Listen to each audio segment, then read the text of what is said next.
जय जय रघुवीर समर्थ. गणाधीश जो ईश सर्वा गुणांचा, मुळारंभ आरंभ तो निर्गुणाचा. नमो शारदा मूळ चत्वार वाचा, गमो पंथ आनंद या राघवाचा. जय जय रघुवीर समर्थ. तर आजचा व्हिडिओ आहे दासबोधाचे पारायण कसे करायचे याबद्दल. तर दासबोधाचे पारायण कसे करायचे, कधी करायचे, का करायचे, कोणी करायचे नाही, याबद्दलची सर्व माहिती मी तुम्हाला या व्हिडिओमधून आज देणार आहे. तर व्हिडिओला शेवटपर्यंत नक्की पहा आणि माझ्या चॅनेलवर नवीन असाल तर सबस्क्राईब करा. जय जय रघुवीर समर्थ. चला तर मग आपण पहिले दासबोधाचं पारायण का करायचं याबद्दल जाणून घेऊ. तर दासबोधाचं पारायण यासाठी करायचं, आपल्या घरातील वातावरण शुद्ध होतं, आपल्या घरातलं वातावरण एकदम प्रसन्न राहतं आणि सकारात्मक विचार आपल्या मनात येतात, यासाठी आपण दासबोधाचं पारायण करायचं. कारण दासबोधाचं पारायण केल्याने सकारात्मक ऊर्जा खूप वाढते. कारण त्याच्यात समर्थांनी आपल्या दैनंदिन जीवनात घडणाऱ्या प्रत्येक गोष्टी बद्दल सखोल माहिती दिलेली आहे की ह्या गोष्टीबद्दल तुम्ही असं रिॲक्ट होता, तुम्ही असं रिॲक्ट नाही झालं पाहिजे. ही प्रत्येक गोष्ट समर्थांनी खूप सोप्या भाषेत आपल्याला समजून सांगितलेली आहे. तर नंतर दुसरा प्रश्न की दासबोधाचं पारायण कोणी करायचं. तर दासबोधाचं पारायण करायला असा कुठलाही नियम नाहीये की महिलांनी करू नये किंवा महिलांनी करावं, पुरुषांनी करू नये, असा कुठलाही नियम नाहीये. दासबोधाचं पारायण कोणीही करू शकतो.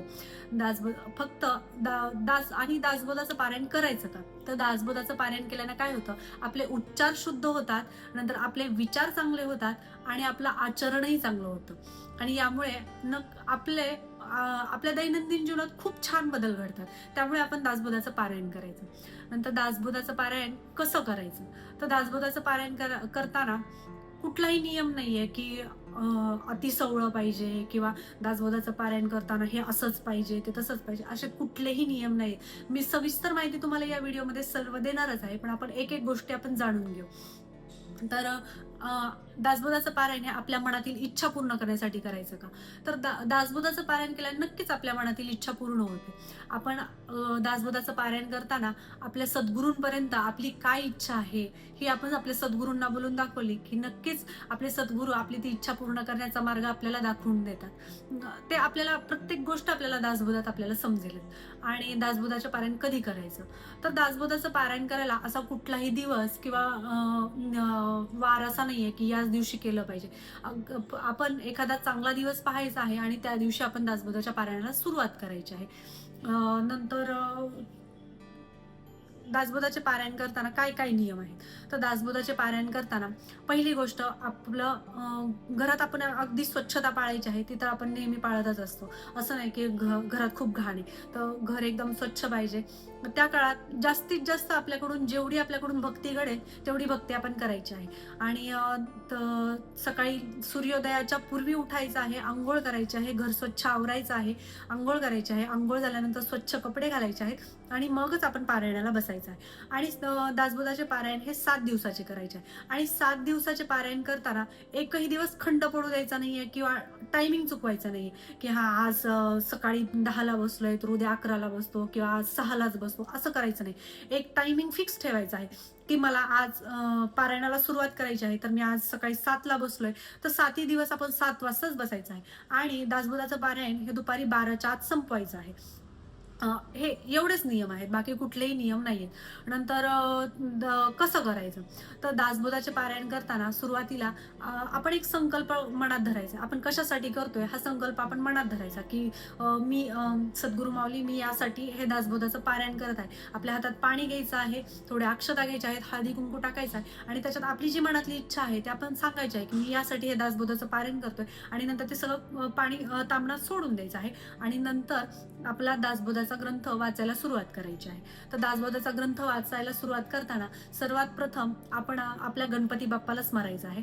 नंतर गणपती बाप्पाचं स्मरण करून झालं की नंतर रामनामाचा जप करायचा आहे, किंवा थोडा वेळ रामनाम घ्यायचा आहे.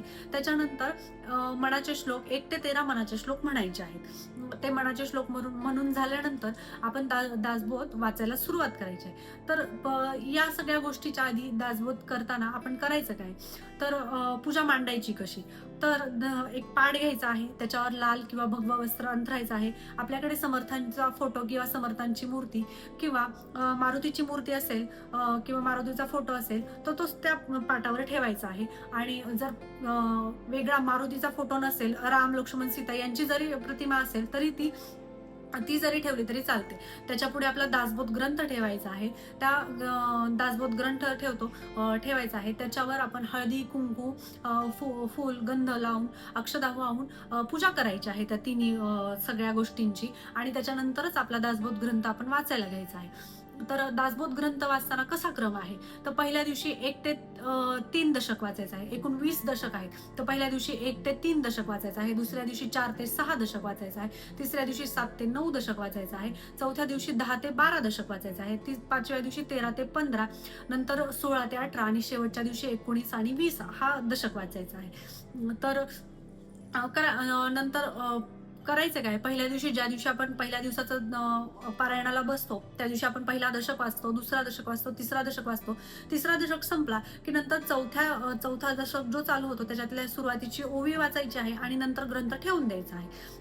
नंतर ग्रंथ ठेवून दिल्यानंतर त्या ग्रंथाची आरती करायची आहे आणि आरती करायची आहे. नंतर प्रसाद ठेवायचा आहे. आणि आपला दासबोध ज्या दिवशी आपण पारायणाला बसतो त्या दिवशीपासून आपण दासबोधाला बसायच्या आधी एका साईडला म्हणजे तिथं आपल्या पाटावर किंवा खालच्या साईडला आपण एक दिवा, तुपाचा दिवा लावायचा आहे. तो दिवा आपलं पूर्ण पारायण संपेपर्यंत चालू ठेवायचा आहे.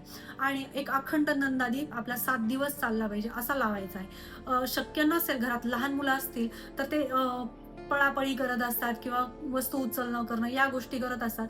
त्याच्यामुळे कदाचित ते सांडणं पडणं ते लहान मुलांच्या हाती येणार नाही अशा जागेवर ठेवायचं आहे. असं नाही की देवापुढंच ठेवलं पाहिजे. ते त्याच्यासाठी ठेवलंय ही मनात आपल्या भावना असली तरी खूप आहे. आणि शक्यतो पारायणाला बसताना आपण देवघरातच बसायचं आहे, कारण तिथं शक्यतो लहान मुलं जात नाहीत आणि पोथी इकडे तिकडे उचलली जात नाही किंवा दुसरा काही प्रॉब्लेम येत नाही. आणि तिसरी गोष्ट, दासबोधाचं पारायण करताना सात्विक आहार घ्यायचा आहे, कोणाशी बोलायचं नाही. आणि शक्यतो आपण दासबोधाचे 7 दिवस मौन पाळायचा प्रयत्न करायचा. मौन जरी पाळता नाही आलं तरी कमीत कमी बोलायचं आहे.